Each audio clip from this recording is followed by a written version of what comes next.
We sort of said from the beginning of Sunset Overdrive, what would happen if societal norms were stripped away? Would we become creative like Burning Man, or would we become something oppressive like Lord of the Flies? When Marcus and I were first working on our pitch for Sunset Overdrive, one of the things we focused on a lot was these different fashion trends and just people dressing in odd ways. We had a huge collection of all these different ideas of like mods and rockers and just all kinds of crazy different fashion eras, and we handed those to Jacinda, and thank goodness she pared them down to something reasonable and doable. We started taking all the fashion reference they gave us and separating them out into 3 different buckets. Mainstream fashion is basically anything that a normal person would wear. Street fashion is something that comes out of street culture, such as emo and goth. Costumes are something that someone from a particular culture group might wear, or it's something you might even wear for Halloween. All the Sunset vanity takes from one or more of these buckets, which makes them both relatable and understandable. Diversity was very important to me because it is all about player choice and being who you want to be. And I think it definitely makes our game stand apart from other games. I think one of the interesting things about Sunset Overdrive is that most of our concept artists are actually not from the United States. I think this will appeal to a lot of different people.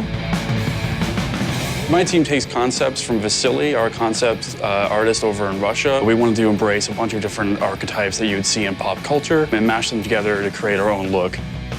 In Sunset Overdrive, we allow you to choose from many different archetypes in the game. That includes different races, different body types, big and small, and different genders. We have outfits that are meant to be together, and you can get them as presets in the game. You can combine all the different pieces to make exactly what you want. So if you get your Day of the Dead face paint, you can combine that with your wrestling pants, your chainmail shirt, and your cowboy boots. Every item that you unlock in the game will have Havoc physics applied to it as well. So when you're running around the world, we really want you to feel like it's alive. Clothes sort of provide people's most obvious identity and can even act as masks. So it's really important to me and Marcus that vanity stay as just a purely vanity element, that we didn't attach RPG stats or any other bonuses to it. And it was something that was a really big fight around the studio. Marcus and I just had to stand firm and say, you know, it's really important to this game that players be able to wear whatever they want to wear to express themselves.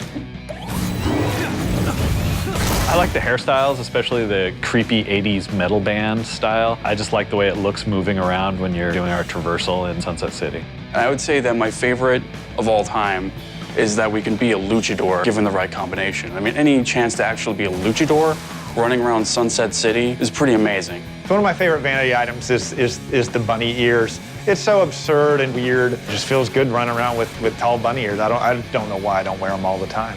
For items that I can't really believe we got in, we do have a physics-based kangaroo head strapped to your crotch and nothing else. Oh, the kangaroo codpiece. Early on when we were pitching the game, Drew had used in a reference that he would be wearing nothing but a kangaroo codpiece. We knew we wanted it to be really different and really stylized and pretty out there.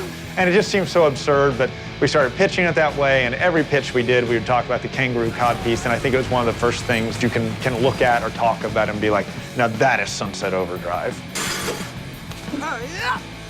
So after you've dressed up your character and you've got them looking the way you want, we still got a ton of customization with the weapons, the traps, the amps, a lot of different things on the gameplay side. So thanks for coming to Comic-Con and checking Sunset Overdrive out. Hope you pick it up on October 28th and let your freak flag fly high.